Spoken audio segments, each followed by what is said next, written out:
Friday morning, can't control it. Fired up and counting every minute. Hands are shaking, eyes are burning. The time has come, yeah, this is not a warning. The week was just so long, we had to let it go. Our problems disappeared, we're not tied up anymore. The weekend is here. Sunday calls, we are sick and tired of it. Up and down, can you feel it? Up and down. Hey everybody, welcome to the Kurt Johansson show. It's Kurt. Today, got another special guest. As I'm looking into this Scandi Graps, I've probably got one of the greatest wrestlers ever to come from Norway, especially in my opinion, Erik Isaksen. Erik, thank you for coming on. Yeah, that's no problem. It's good to be on the show, and I look forward to the talk.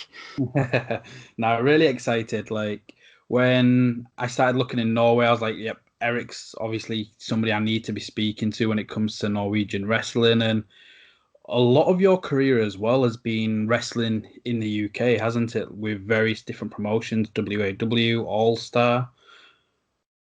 Yeah, really. When I started wrestling, there was no pro wrestling scene in Norway at all. Yeah. So I'm actually the pioneer of Norwegian or Scandinavian wrestling. And I started out for Brian Dixon in 1996, so it's almost 25 years. That's incredible. Like, how did it come to be for you coming over to England, working for Brian Dixon? For those listening, he's the promoter of All Star Wrestling, a company that their work schedule can be just as busy as WWE's. Like, it's hectic on those camps. Yeah, true. The reason why I came to England in the first place was that I was studying marketing in Leeds, and I always wanted to become a pro wrestler. And when I was looking for a gym in Leeds, it was run by a former professional wrestler called the Little Prince. Oh, wow. And he started giving me some of the basic teaching when I was in around 1995. That's crazy. And it's crazy that you're based, like, obviously, I know you're in York for a bit and you're studying in Leeds. Like, I'm from Hull, so that's very nearby to where I'm based. And normally when I'm doing these international podcasts, when I try and explain where Yorkshire is in England, everyone's like, is it near London or anywhere near Manchester? What was it like living in England then? Like, how did you find adjusting to life over here? Yeah, the life itself is easy in England. I was a student. There were several Norwegian people studying in Leeds at the same time. And I was living together with 3 other Norwegian guys. Actually living in England is not that much different from living in Norway, I think. Ah, good. So you mentioned, like, you got your start through All Star Wrestling and Brian Dixon. How did that come about then? So you've been getting trained and like one-to-one, showing the basics, but how did it come to be that you're working on the biggest promotion in arguably Europe with their schedule? Actually, a friend of mine from Norway, he came over to England. So we went to an all-star show at the Fairfield Halls in Croydon. And as I had already started my training, I was bringing some of my information to the show. Yeah. And I was able to speak to Mal Mason, who was a referee for All Star Promotions. Sadly, he passed away just last month. But I spoke to him, and he gave my details to Brian Dixon, and I was contacted about a month later, and then I was starting out in a Rumble match at the Grand Opera House in York. And after the show, I was asked if I wanted to come to another show the day after in Mansfield. And then I went to that show, did a horrible match, but I was asked if I wanted to do more Rumbles in the coming weeks. And then I was into the UK wrestling scene. Amazing. Like, how did you find being thrown into? Because was the All Star Run, was that billed as the wrestling show, or because with All Star, a lot of their shows as well, to people that may never have seen wrestling before, and it might be on one of the camps. So here you are starting your career, you've been in York, and you start working more and more with All Star. How did you find being in front of those non-wrestling like fans? I'm not sure if I was thinking so much about it at the time, but for me, it was a very new experience.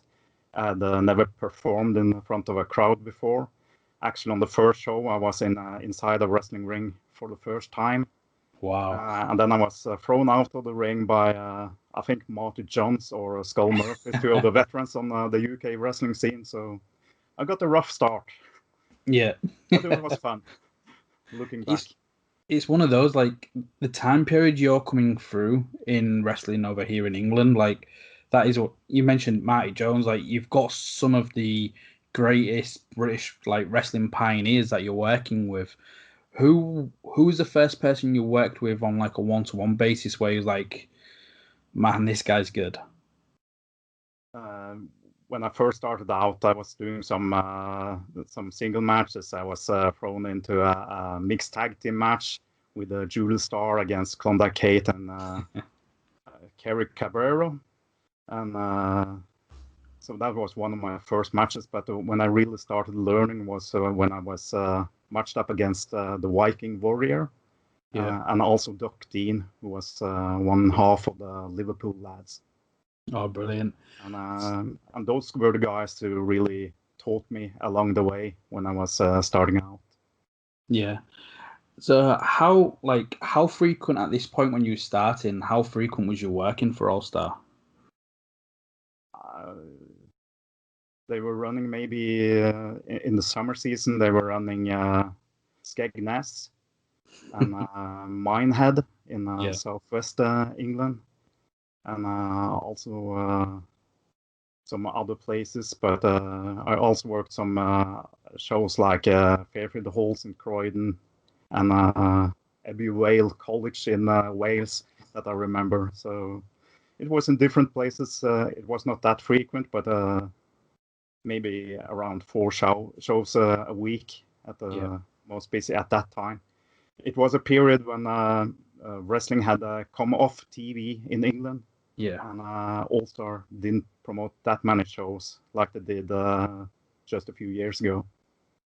Yeah, when they was on like Skegness and doing those runs, you could be wrestling like 10 times in a week. Sometimes you'd wrestle one place, take down the ring, go somewhere else, put the ring up.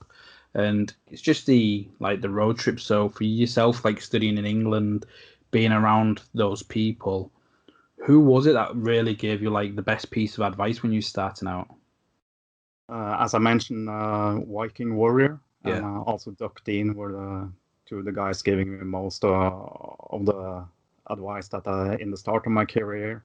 Yeah. And of course, Julie Starr, who was also traveling to the camps, and Brian Dixon, the promoter himself. Yeah.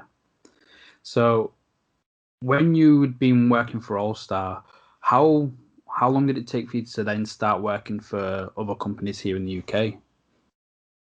It took quite a while because I was working for Brian Dixon in the beginning. I traveled back to Norway in the after I was finished studying at the end of 1996, and then I came over to England in my summer holidays to work on the holiday camps for Brian Dixon, also Scott Conway, the Wrestling Alliance. But all the way from the start, I knew the Knight family because the Zebra Kid, Roy Knight, and also Ricky Knight and Julia Knight were working for Brian Dixon when I started out, and then I later came into the WAW. Yeah. How did you find working? Because WAW, I don't know if they was doing it the same at the time because they run some schedules similar to All Star where they'll have the summer season and they'll be here, there, and everywhere. But they also, especially more recently, do their TV shows. It was out of Epic Studios in Norwich, and it was a fantastic setup. Like, how did you adjust working for the audience to then working for TV? Normally, I've been working for the live crowd, but of course, it's different when you work on TV. you got a tighter schedule. You have to get your match inside a certain time because what do you say? It's the show itself is scheduled in a different way than a live show where you can wrestle in front of the crowd and interact more with the crowd. So that's the biggest difference. Yeah, especially that Norwich crowd are very passionate. Every time I've been there, like they could. And it's no disrespect to WAW. I think it's why some of their guys may not get on other shows, but it's like they're in their own bubble. And when you go there, it's just the passion from their fans. I was blown away when I first went to Norwich.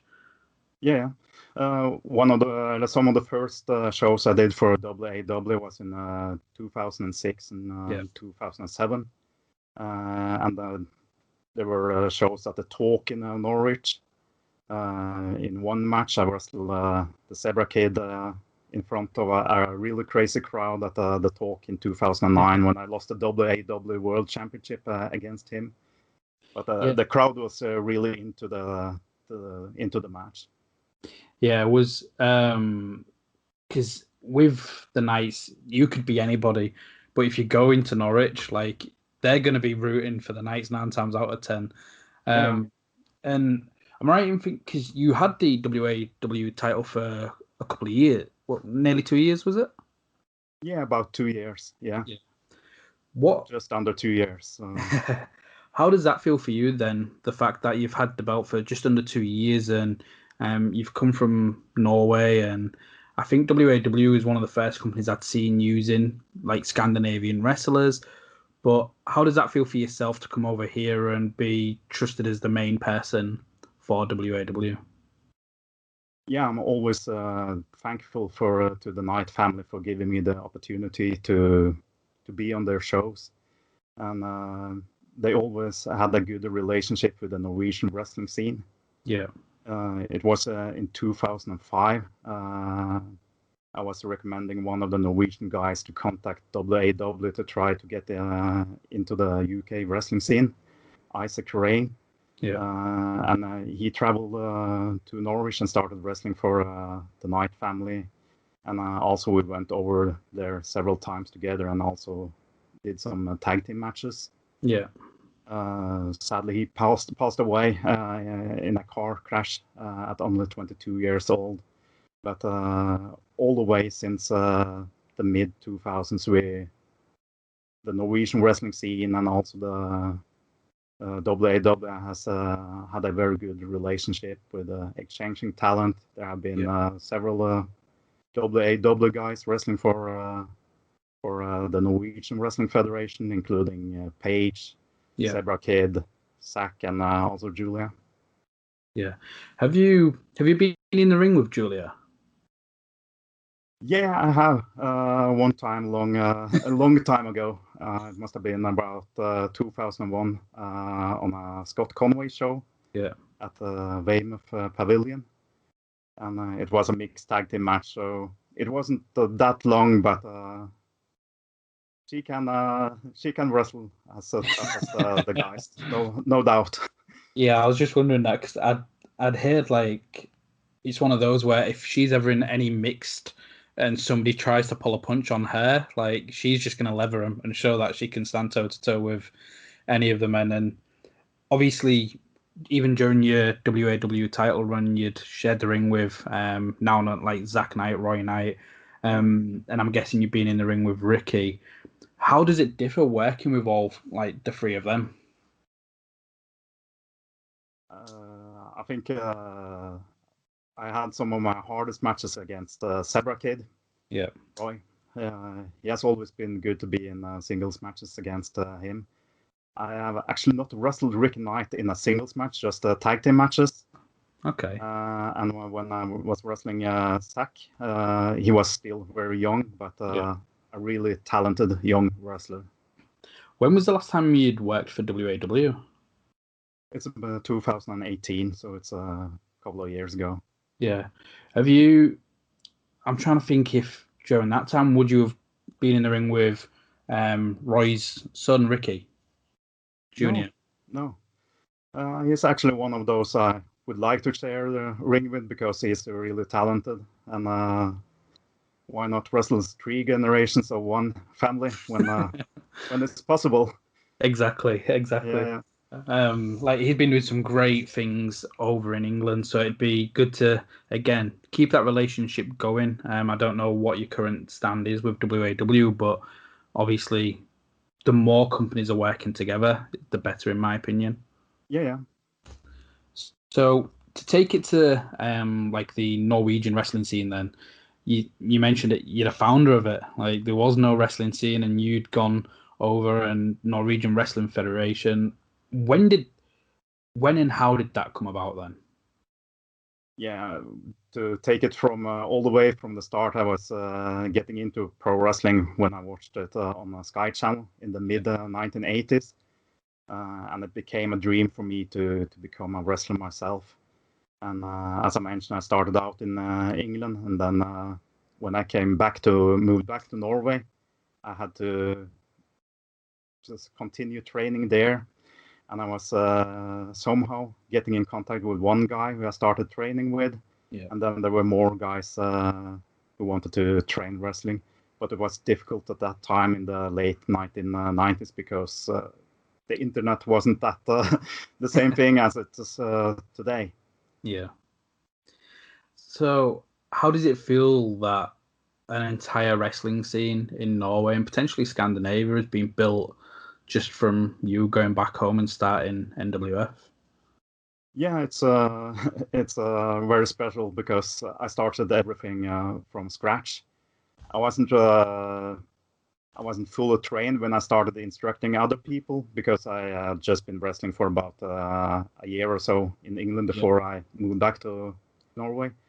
But it was the way I had to do it to be able to continue my own training, and then I had to teach the other guys what I knew, and then we started developing, and I continued traveling to England during the summer holidays to get more match experience, and I brought more and more experience back to Norway. And later on, there were around year 2000, there were more people getting in contact with me about training wrestling. Yeah. And we started having regular training sessions every week, and we could train maybe for 4 or 5 hours at a time. And we were a good group of people, and it developed from there. And in 2001, I started the Norwegian Wrestling Federation, which is organized as an ideal organization with members. Yeah. And we ran our first show in 2001. And later on, I started also the Norwegian Elite Wrestling, which is my own company. Yeah. Which I work with also today by selling wrestling events to show organizers like student festivals, Oh, nice. fairs, and also to different organizations who put on events. So it's more an entertainment company than a wrestling company because many of our shows is not in front of wrestling crowds, but more in front of people who want to experience a good live show.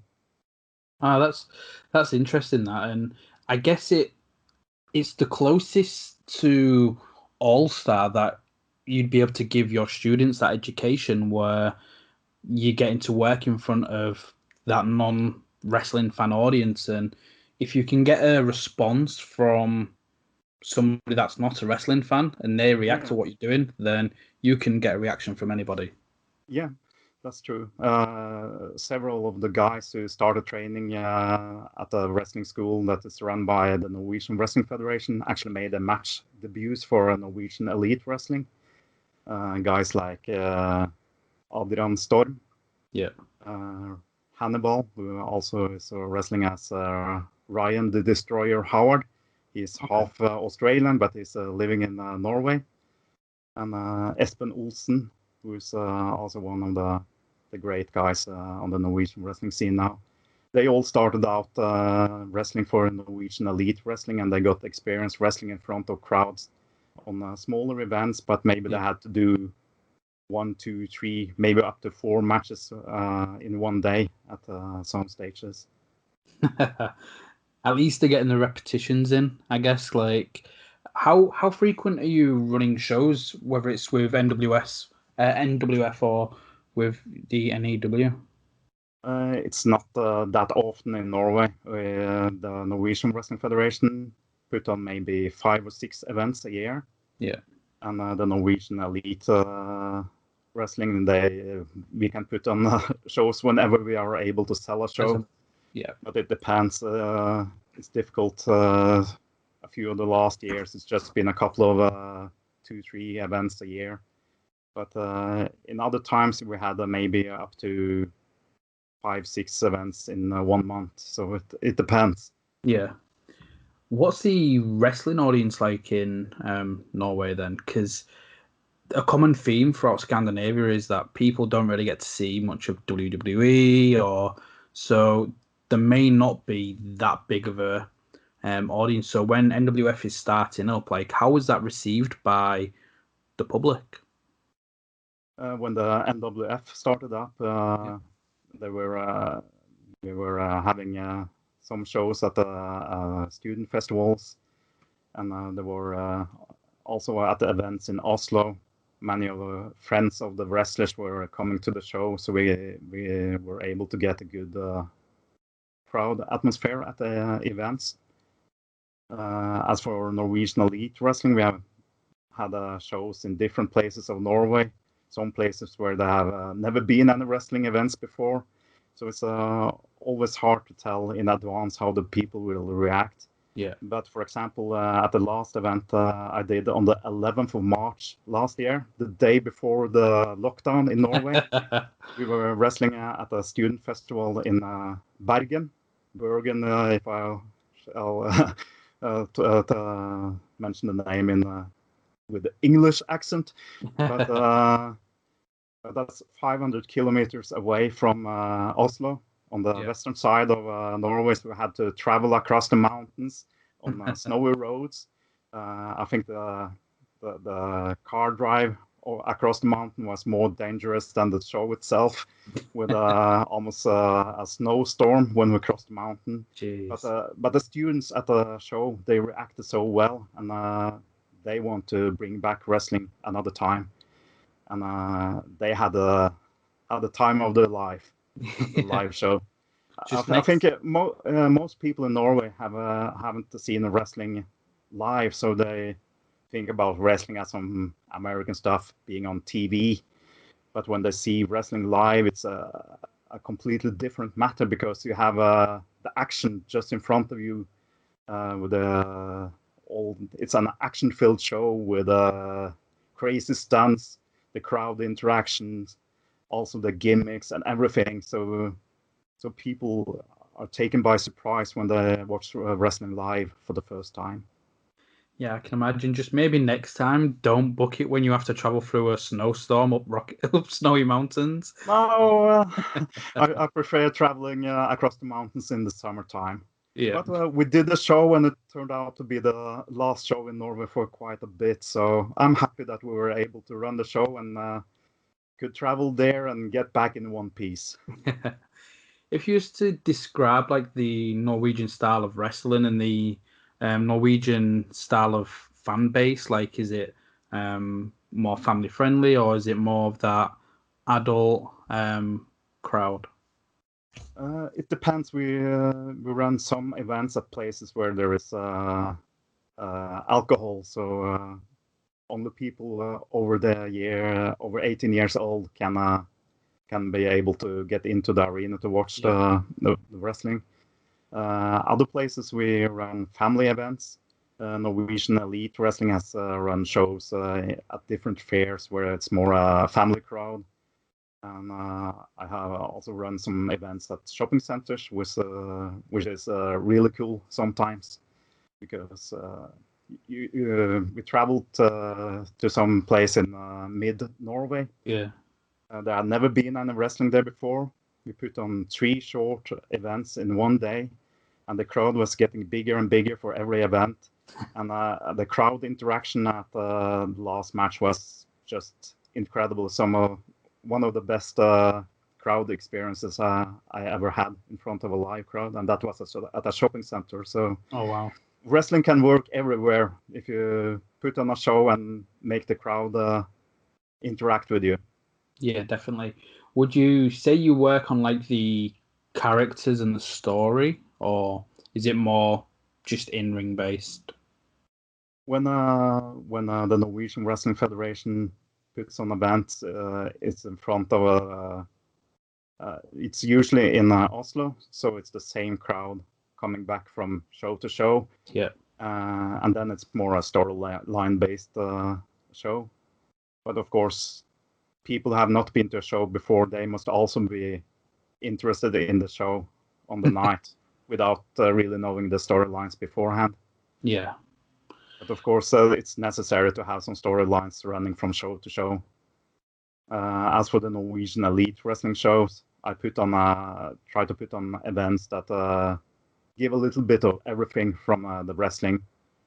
Good in-ring matches, but also some comedy and a good show with a good mix of wrestling. Yeah. Taking away from the Norway side of things, then, from like some of the research I was doing, I know you've wrestled all over the world in all these different countries.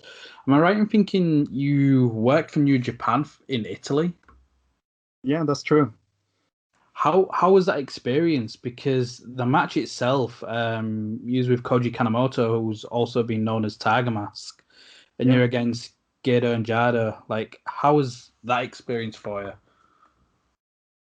Well, to make the story short, I was working for Italian Wrestling Superstar at the time, which was a promotion that did very well in Italy. Yeah. And they supplied the wrestling ring to the New Japan event. And I was contacted just a few days before the event itself, and I asked if I would like to come over to do a wrestling match on the event. But I think one of the New Japan guys were injured, and that's how I got into the tag team match, teaming with Koji Kanemoto against Gedo and the other. So I didn't have a long time to prepare, but it was a very good coming there on a live show, and the experience itself is a once in a lifetime experience. Have always been interested in Japanese wrestling since I started getting tapes from Japan in the mid 1990s. So you can imagine it was like a small dream coming true to be on a show with New Japan wrestlers. It was Masahiro Chono, Jushin Liger, Antonio Inoki. He held a speech inside the ring at the event. So it was really a special experience, which I will remember forever. It was not my best match, but still, it's New Japan and it's that experience. Yeah. You've wrestled in Japan? Like, what companies have you worked for in Japan? Like, your time over there? I wrestled on one tour in Japan, which was called the ProWres Expo. Okay. Which was they were running 3 events at the Tokyo Sumo Hall, and it was an international some international wrestling events where they brought people like the Motor City Machine Guns, Scott Norton, Masahiro Chono worked the events. And then one of the tag matches was teaming with Chris the Bambi Killer from Austria against Daisuke Sekimoto and Masato Tanaka. So wow, it was tough, but it's a very good experience. I wish I could go over to Japan again, but the ProWres Expo didn't run any more shows after that. So sadly, it hasn't happened yet. No, but how did it feel just wrestling inside the sumo hall then? Like you mentioned, Japanese wrestling was something you really enjoyed, and there you are in the famous sumo hall. Yeah, it's difficult to explain how the experience was. But when I was contacted about the events, I was looking forward to it for months, and then I suddenly was in Tokyo, did some sightseeing there. We were also training at a dojo for 1 day before the events. The Japanese organization wanted to see some of the international wrestlers beforehand, before the events. There were people like Paul Tracy from Ireland, Hartley Jackson from Australia, also some Mexican wrestlers, Durango Kid, and it was a surreal experience just to be there, because I don't know how many wrestlers were on the events, but there were so many wrestlers. We had Takayama, Don Fry, the UFC fighter, was on the events. Scott Norton, as I mentioned, and Shono, and we had it was just a just a cool experience, which it's hard to explain. Yeah, I can imagine. Like, 'cause was it the first match where yourself and Bambi Killer was with Eric Young as well? Yeah, we teamed against Shinjiro Otani, Kohei Sato, and Minori Fujita. I've got to say, Was, your memory, especially for somebody that's been thrown around the ring for his career, is absolutely fantastic. Yeah, there were some guys on the Norwegian wrestling scene who said that I had an elephant memory. So I'm I guess amazed. so. Like, it was just like Yeah, when I mentioned. the events happened on the 24th of October 2008 and the 25th of October 2008. There were 2 events on the second day. So That is incredible. Like, because it was like when I mentioned regarding Julia, and he was like, "Yep, I wrestled in this building in this city," and it's just mind blowing. yeah, it helps to take notes of every match you have, and I've written notes about every match, where I've wrestled and against who. So I've kept track of all my matches over the years. That's And great. it's good to know, because then I can look back at some results, and then I can remember things that happened at the wrestling event. Yeah. Like, again, you've been all over the world wrestling for so many different companies, for so many different countries. But what other matches of your career stand out to you? Like, when you look back in fondness of, it's cool I did that, or I'm proud of that match. What are those that stand out? Yeah, it's hard to say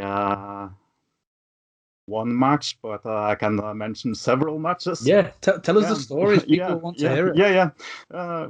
Let's take it from the start. The first, I wrestled against the Viking Warrior and the Doc Dean on the summer holiday camps for Brian Dixon, which was a good experience just to be able to learn. And those are, in that aspect, the most important matches in my career, because then I learned how to work. And even though I was not that good worker at the time, because I was really green, I was able to bring back that experience to Norway when I started instructing other people. Yeah. And that's how we were able to build up the Norwegian wrestling scene. And also the first Norwegian wrestling event, we did an 8-man tournament in a boxing ring. It was in a circus tent at the student festival.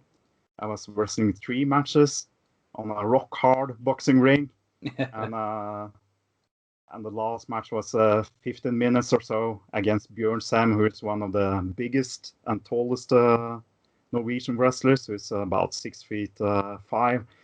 And I'm wrestling there, bumping against him in a hard boxing ring. So that's a memory I will remember for a long time. And we traveled 500 kilometers just to be able to do the wrestling events in that ring. And then we traveled back during the night. So I was up maybe at least 24 hours straight just to do those matches. And it stands out like something special. If I take one of my earlier matches in England, I would mention James Mason. I worked James Mason at the Fairfield Halls in Croydon one time. I'm not sure how long the match was, but maybe 15, 20 minutes. Technical based in-ring wrestling match. So that was a very good experience. How did you feel going into that match? Because in one of my recent interviews, like especially if it's people that have worked All Star, everybody sings the praises of James Mason, and everybody says when they get told they're working James Mason, you'll get jelly legs, you'll feel nervous because it's James Mason. How did you feel going into that? James Mason is such a good technical-based wrestler, and although he could out-wrestle me, I was able to hang into that match and give as much as he gave me. So amazing. So it was a good experience, but I had also been wrestling him several years before, but then I was more green, so I think that match in 2000 at the Fairfield Halls was my best match against James Mason. I also wrestled him at one of the WAW TV tapings just a few years ago. I think it was in 2017.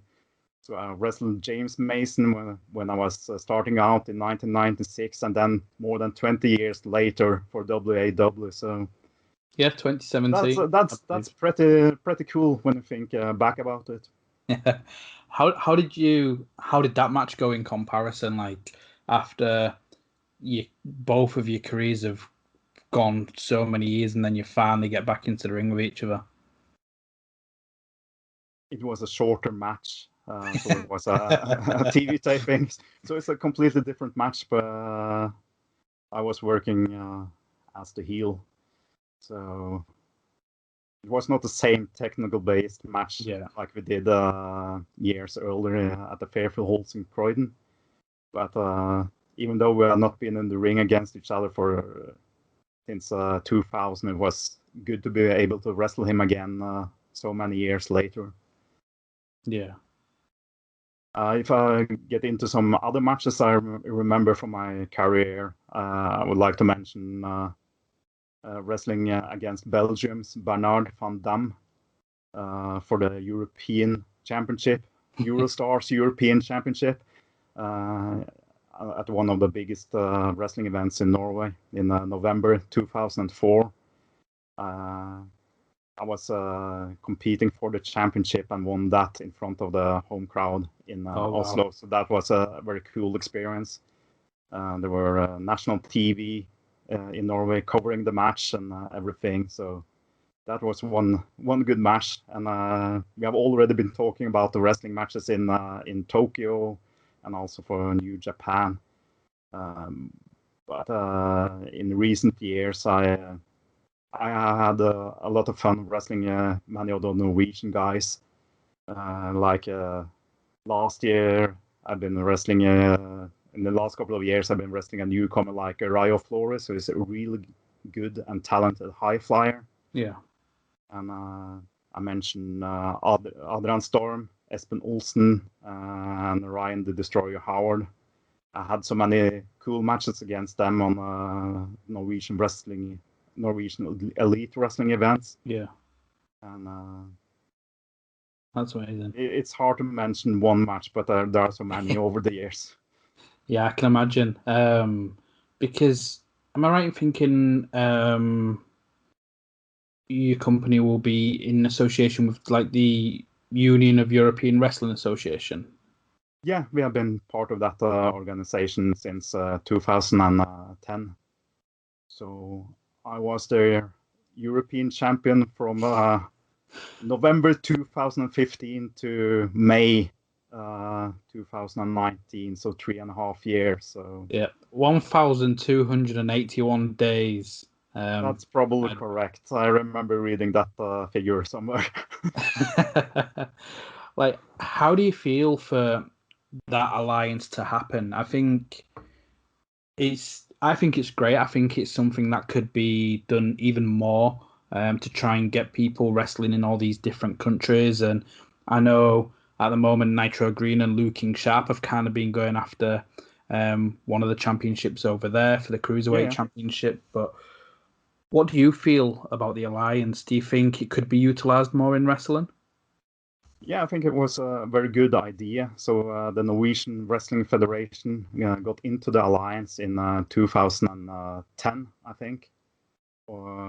And I was sent by the Norwegian Wrestling Federation to represent Norway in the original 8-man tournament in Germany, where I wrestled Rampage Brown in the final and lost the match. But it's a good idea because we had wrestlers from Germany, Italy, Ireland, different places coming to a tournament, and then the champion was defending the championship in different countries.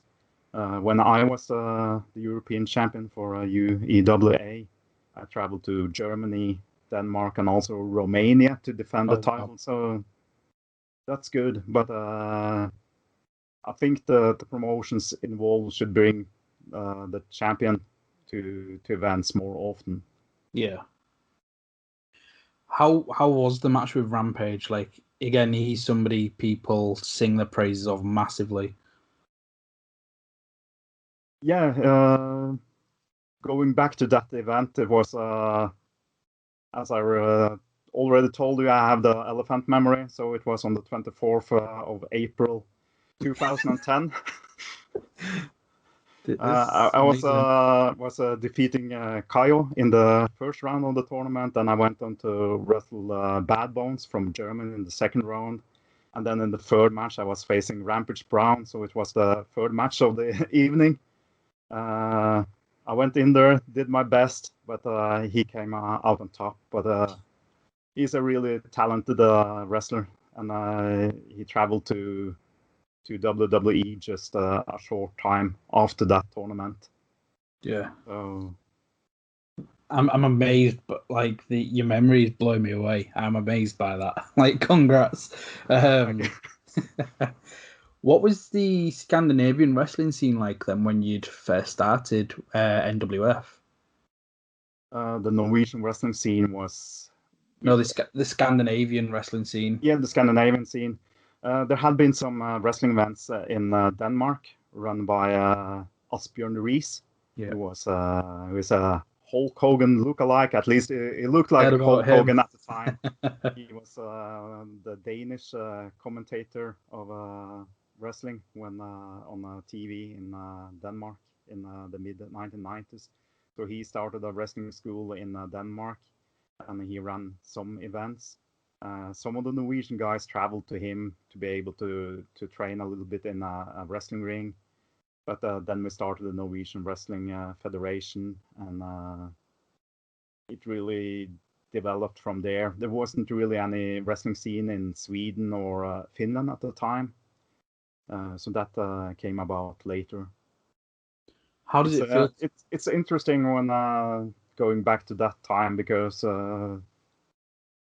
being the pioneer of something like the Norwegian wrestling scene, I would also like to mention Starbuck from Finland, who is the pioneer of the Finnish wrestling scene. And you have also the Kim Tinning, known as Chaos, starting really the Danish wrestling scene. Yeah, because you worked a lot for Dansk Pro, didn't you?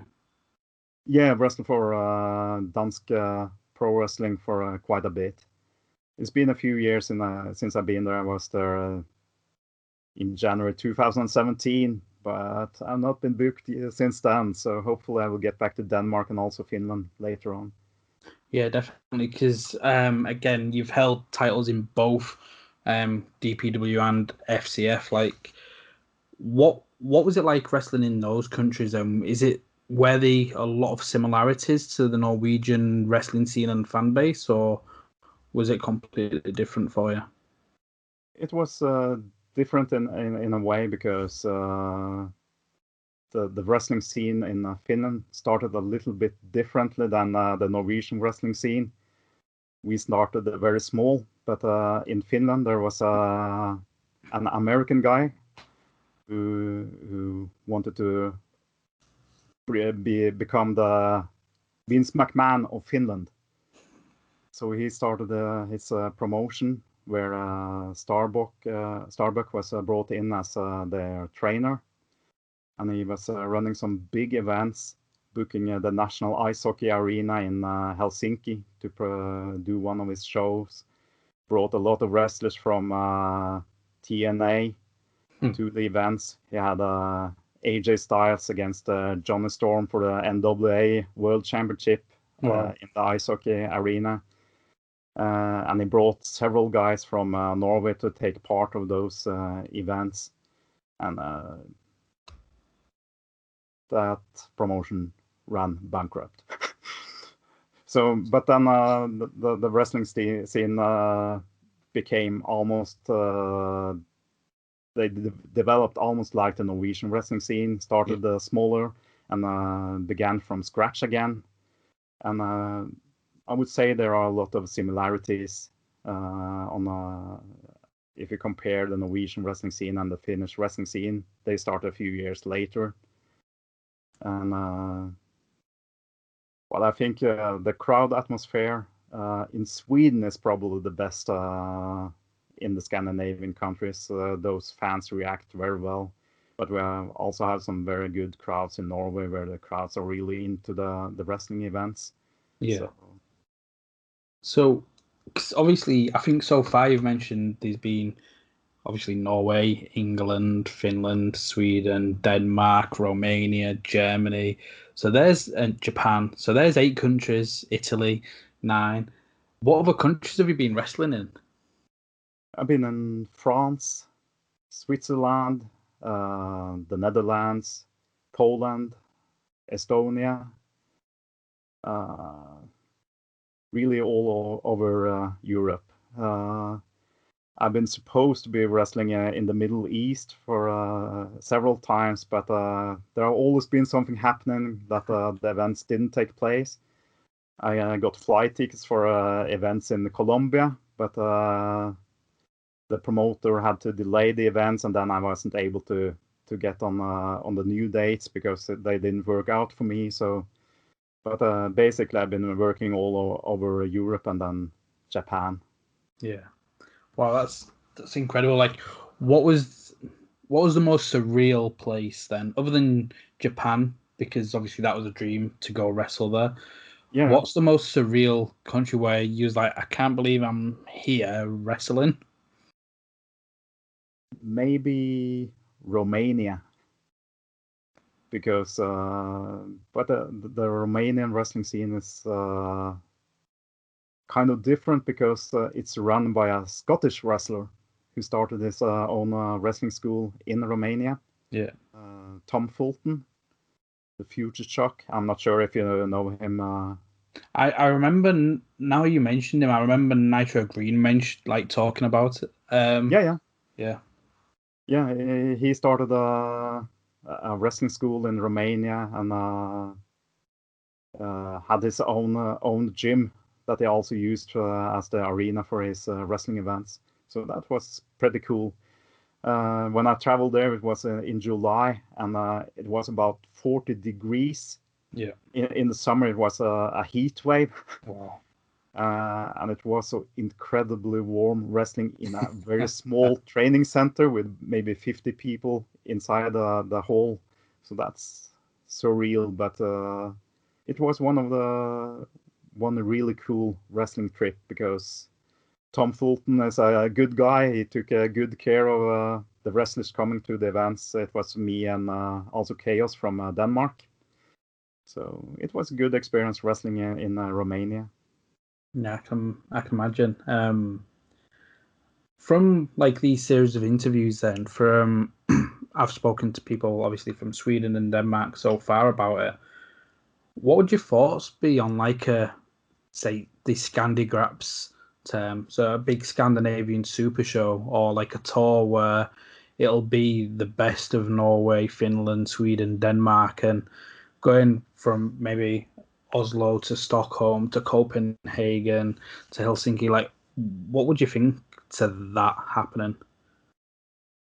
It's difficult to say if all the promotions can work together.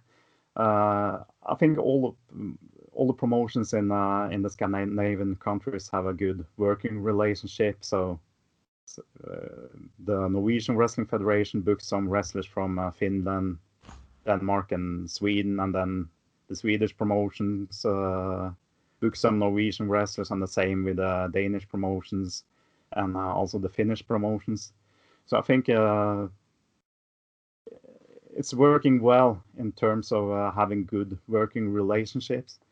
As far as putting on a big event where the promotions co-promote, I'm not sure if that is easy to organize. But maybe it could have been fun doing a big Scandinavian wrestling event, but I think organizing it would be a difficult matter. Yeah, I can imagine, and I think a lot of it stemmed from my chat with Copenhagen Hangman, where he was saying he'd like to see like Dansk Pro, Body Slam, and CCW put their feelings aside, try do business to promote it, and then it kind of evolved into the idea of doing this big Scandinavian super show. 'Cause we've seen different wrestling shows, for example, like WXW when they're doing their Carrot Gold tournaments, and when ProWres will do their Super Strong Style. You kind of get fans from everywhere going, so it'd be great to see, just because of there's so much talent that's probably getting underlooked because of maybe visibility. So if it'd be good to have like that yearly thing of doing it, but again, business can get away and make people very passionate, I guess. I think booking it would take a lot of work. Yeah. And also, how do you share the costs of the event? Who are going to take the risk, the financial risk of the events? So there is a lot of stuff that has to be sorted out, and you have to consider that the distance between the Scandinavian countries is quite far. Yeah. So to wrestle in Denmark, we have to take a ferry to Denmark just to be on the events. If it wrestle in Finland, we have to fly there, and if we bring wrestlers from Finland, they have to fly to us. So it's difficult due to the distance between the countries as well. Hopefully somehow it could happen. I guess if it was to happen, who would you want to face? If it was from Sweden or Denmark or Finland, who would you want that match with on that show? Well, who would that be? I think maybe another match with Starbuck. Yeah. One of the big feuds in the early goings on the Norwegian Nordic wrestling scene has been between me and Starbuck. We wrestled each other all the way from 2003. And in one of the matches, he broke his ankle, and we have continued the feud from there. We wrestled a bloody match in Oslo a couple of years later, where I was bleeding. And I will tell you a funny story from that event. It was at a student festival, and it was a non-wrestling crowd. And when they saw that I was bleeding, they were thinking that it was fake blood. And after the event, some girls were tasting the blood just to check if it was real. And what do you think their conclusion was? They believed the blood was fake. My blood was fake, they believed. But I tasted it, so if that's what I believe, maybe it's best for them. But anyway, I've been a wrestling Starbuck several times, and in the last match, it was in November 2011, I think. He was the champion of Smash Promotions in Smash Promotion in Japan, a promotion run by Tajiri, and he was the champion of Smash, and he was defending the title against me at the annual big event in Norway, Power Slam. Yeah. And we had a good match there. He won, so I want a rematch now. It's about time. It's 10 years ago. Definitely make it happen. Uh, If there's a match that you could book for it, then with somebody from Norway against somebody else from one of those countries, like even just from the fan aspect of it, what match would you want to see? well, I think the Norwegian wrestlers are the best of the Scandinavian wrestlers. But you have Björn Sam, who is a really big guy who can take on anyone. He will be a good match against any of the other wrestlers from Denmark or Finland or Sweden. And of course, you have Harley Rage from Sweden. Yeah. He would be a good opponent for Björn Sam in a singles match. And you have Espen choice. Olsen, who is a really talented young wrestler who could face anyone. I'm not sure who I would put him against of the Scandinavian wrestling scene, but he can take on anyone. I think the Norwegian wrestlers are underrated and overlooked in terms of international wrestling. Bold claim, but now I'm looking forward to like hopefully doing more content within like the Norwegian wrestling scene now. Obviously, if people are listening and have not already, there's the Vicky Noctum interview where she sang the praises of NWF of making sure she was ready to be on the show. You see it so many times where people get rushed onto shows, it doesn't work out, and then their confidence is ruined. And she was talking about, and okay, you're going to be doing this, but let's build you up to that. So she was doing managerial stuff where she wasn't even speaking, she was just a presence, and then slowly building. I think that's very commendable, like, because not everybody does that, and I think putting the time and effort into the characters and the wrestlers and making them build that confidence organically, I think that's going to be massive into the success of Norwegian wrestling. Yeah, I think so. Already in the early years of the Norwegian Wrestling Federation, we ran tryouts to accept new trainees. Yeah. So we had to check if they were physically able to do wrestling. Of course, some people have other qualities that we can utilize other than just a physical bit, but still, I think it's important to have tryouts to find out who is really interested in becoming wrestlers. And also, most of the wrestlers in Norway have been training maybe for a year or more before they have made their first matches. And that's important because if you know the basics very well, it's easy to start in wrestling other than being just thrown into a match just to do a match. Yeah. So obviously you've had this long like career where you've been traveling the world. What else is there to do for you? Like, what other goals do you have in terms of your career? Yeah, still. Now it's to come back after the Corona lockdown. Yeah. It's I haven't done a wrestling move since March last year, so a comeback will be be a good thing, just to be able to go to the training hall and do some wrestling training again. Yeah. That's the first goal. Last year I was actually training for a cruiserweight championship match against Denmark's Nitro Green. I was scheduled to wrestle him in a European Championship match in Oslo in May last year. Yeah. And I was actually cutting weight just to make the 95 kilos weight limit. So dedication, I like it. Yeah. I always take wrestling seriously, and I want to do as good as I can. If I get the opportunities to go to different places, different countries, like the Middle East, it would have been great. Or even if I got the opportunity to travel back to Japan, that would have been a good goal to achieve, especially now at this stage in my wrestling career. Yeah.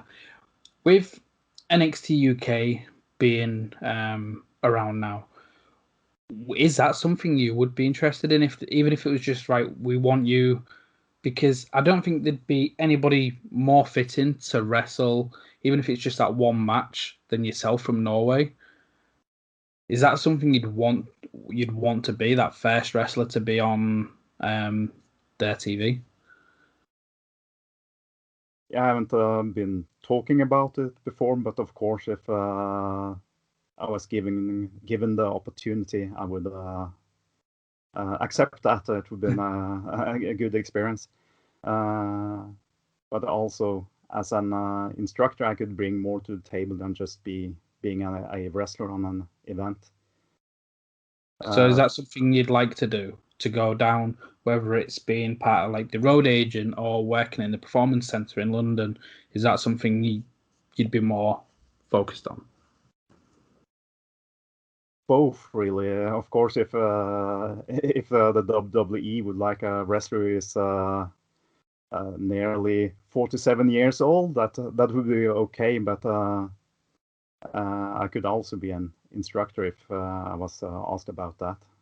Yeah. Just being a guest instructor, I could try to bring some of my experience to the table.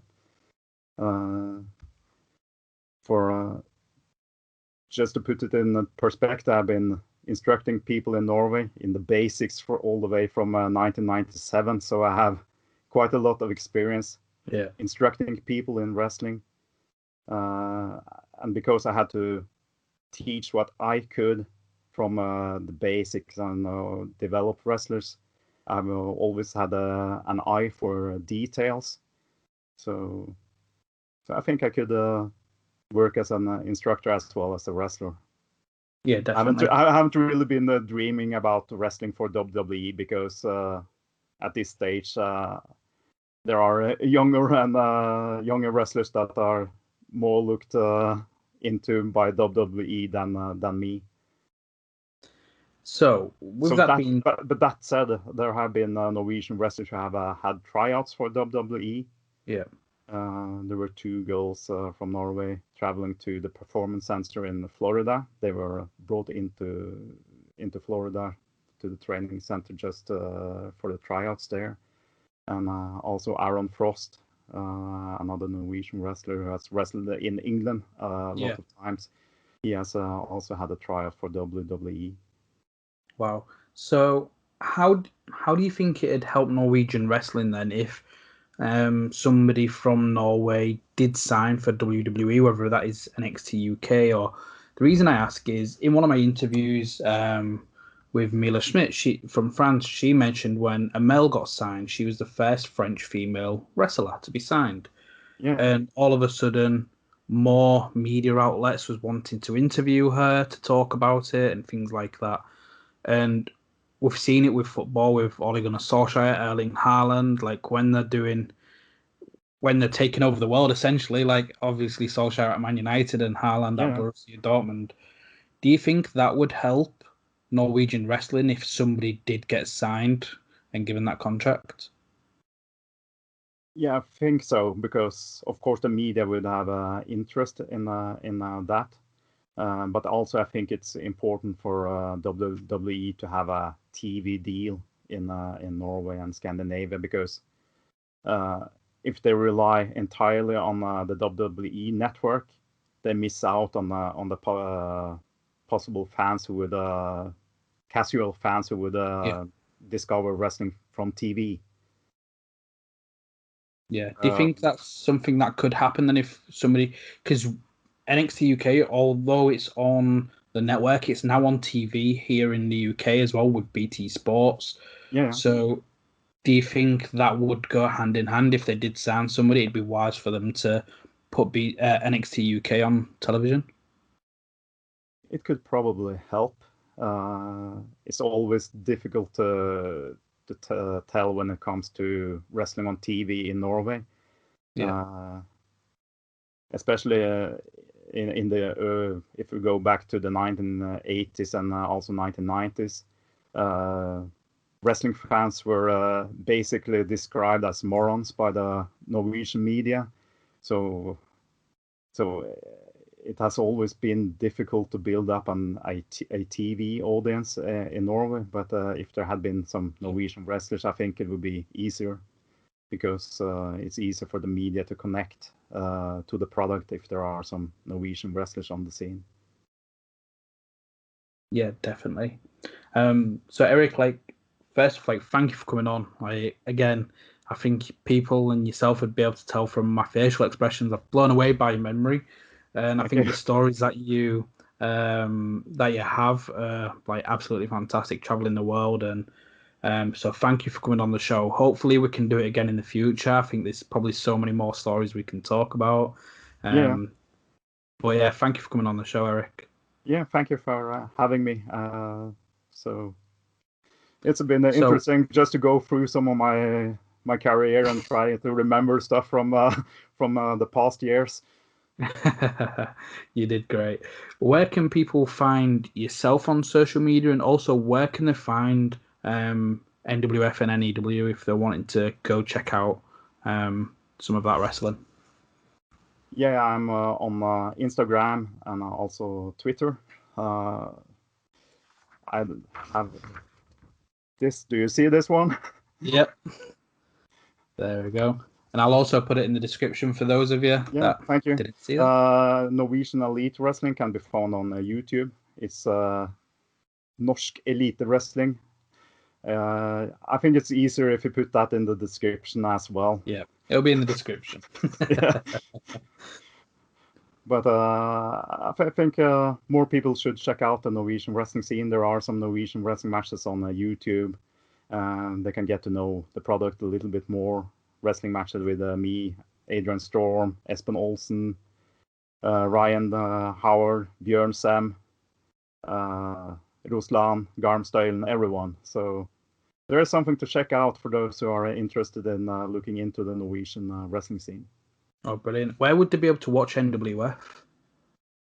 Is that anywhere to be watched? It's on their YouTube channel. Yeah. And the same with the Norwegian Elite Wrestling. It's on YouTube. Oh, fantastic. So everybody, I'll put those in the description. Go check it out, especially whilst we're all in lockdown. There's not much to do other than watch TV, I guess. So let's watch some new wrestling rather than watching some of the same old stuff we might be bored of and start complaining on the internet that you didn't enjoy something. Go spend an hour watching something new and watching the wrestling scene in Norway. I know that's what I've been doing. I keep looking around all over the world to find all these new wrestling scenes, and so should you. So Erik, thank you again. We'll definitely have to get you on again in the future. And everybody, make sure you go follow Erik on social media. Make sure you hit like and subscribe. Thank you for watching. Thank you for listening. Thank you. Friday morning.